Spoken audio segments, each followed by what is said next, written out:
Olá! Hoje a gente vai conversar sobre um assunto que, olha, é bem delicado, mas muito importante para um monte de famílias: a curatela de idosos. Mas calma, a ideia aqui não é só falar do termo jurídico. A gente vai entender como essa medida pode ser, na verdade, um grande ato de cuidado, de proteção, para garantir a dignidade e a segurança de quem a gente ama. E tudo geralmente começa com aquela percepção, sabe? Aquele momento meio difícil em que a família percebe que um parente mais velho já não está dando conta de lidar com as coisas do dia a dia. É uma situação que mexe com todo mundo, traz muita emoção e, claro, uma baita preocupação. E é exatamente aí que a grande pergunta aparece. Tá, diante dessa vulnerabilidade toda, como é que a gente faz para garantir a segurança, o bem-estar e a dignidade dessa pessoa? É isso que a gente vai desvendar agora. Ok, então vamos dar uma olhada em alguns sinais de alerta. E aqui, gente, não estamos falando de um esquecimento qualquer de onde deixou a chave. Falamos de lapsos de memória que realmente colocam a pessoa em risco. Por exemplo, começar a ter muita dificuldade para lidar com o próprio dinheiro, às vezes até caindo em golpes, sabe? Ou então um descuido com a higiene, com a comida, com os remédios. Tudo isso são indicadores bem sérios de que talvez seja a hora de buscar uma proteção legal. E a resposta que a lei dá para essa situação é a curatela. Vamos entender direitinho o que essa palavra significa e como é que ela funciona na prática para proteger quem já não consegue mais expressar a própria vontade. Então, qual é a essência da curatela? Pensem nela como uma medida de proteção extraordinária. Ou seja, não é para qualquer situação. O foco são os adultos que, por causa de alguma doença ou condição, perderam a capacidade de tomar as próprias decisões de forma clara. O objetivo é um só: amparar e proteger. Simples assim. Agora vamos tirar uma dúvida que é super comum. Qual a diferença entre curatela e tutela? É bem simples, na verdade. Tutela é para menores de 18 anos que, por algum motivo, não têm os pais para cuidar deles. Já a curatela, que é o nosso papo de hoje, é exclusivamente para adultos que se tornaram incapazes. É uma distinção fundamental para não confundir as coisas. E quem são as pessoas que geralmente precisam da curatela? São pessoas com condições que afetam seriamente o discernimento, como Alzheimer, demências ou sequelas de um AVC grave. Mas, olha só, o ponto mais importante de todos está bem aí destacado. A idade, por si só, não justifica uma curatela, de jeito nenhum.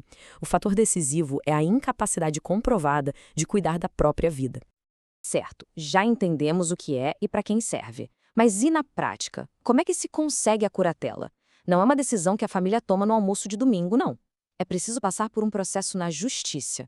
Vamos ver como isso funciona? E aqui está o coração de todo o processo, o laudo médico. Sem um laudo bem detalhado feito por um especialista, explicando a doença, o código dela, o famoso CID, e o nível de incapacidade da pessoa, o processo simplesmente não anda. Esse documento é a prova mais importante de todas para o juiz.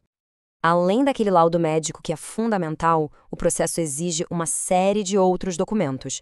Basicamente, os documentos de identificação do idoso e também de quem está pedindo a curatela, comprovantes de residência, de parentesco e também informações sobre os bens e a renda do idoso. É como se fosse um checklist mesmo, que precisa estar completo para dar o pontapé inicial. Bom, o processo judicial segue um caminho com 4 fases principais. Primeiro, o advogado entra com a petição inicial, que é o pedido oficial com todas as provas. Depois vem um momento super importante. O juiz conversa com o idoso e também pede uma perícia, feita por um médico da justiça. Aí, o Ministério Público entra na jogada como um fiscal, para garantir que os direitos do idoso estão sendo respeitados. E, por fim, vem a sentença, quando o juiz bate o martelo, nomeia o curador e diz exatamente o que ele pode ou não fazer. Ser nomeado curador é uma responsabilidade, olha, gigantesca. Não é só sobre administrar dinheiro, não. É assumir um compromisso legal e, acima de tudo, pessoal, com o bem-estar de outra pessoa. Vamos ver quais são esses deveres? A lei não deixa essa escolha ao acaso. Existe uma ordem de preferência. A prioridade é sempre do cônjuge ou companheiro.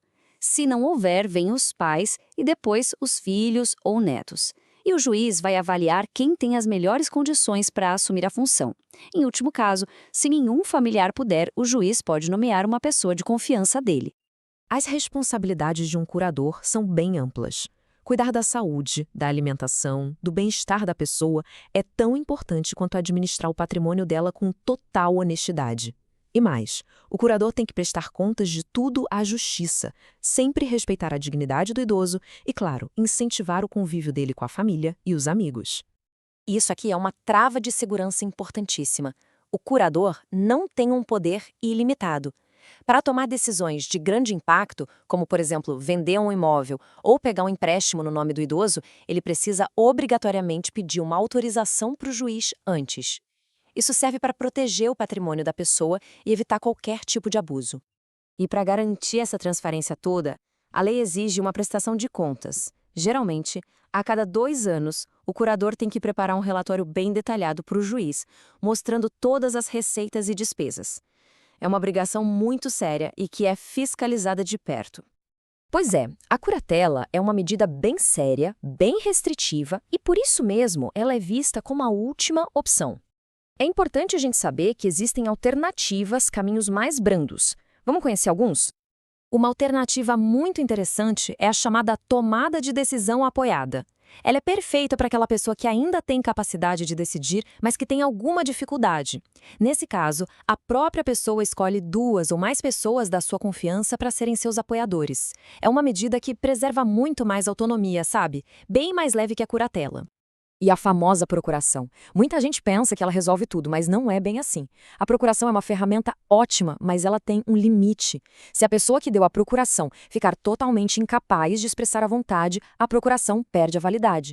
Ou seja, ela ajuda muito no planejamento, mas não substitui a curatela nos casos mais graves. Para a gente fechar, acho que essa frase resume perfeitamente o espírito da coisa. O processo pode ser desgastante, pode ser complexo, mas o objetivo final da curatela é sempre proteger, amparar e garantir a dignidade de alguém que a gente ama. A pergunta que fica é: será que a gente está preparado para enxergar esses mecanismos da lei não como uma restrição, mas sim como uma forma mais profunda de cuidado?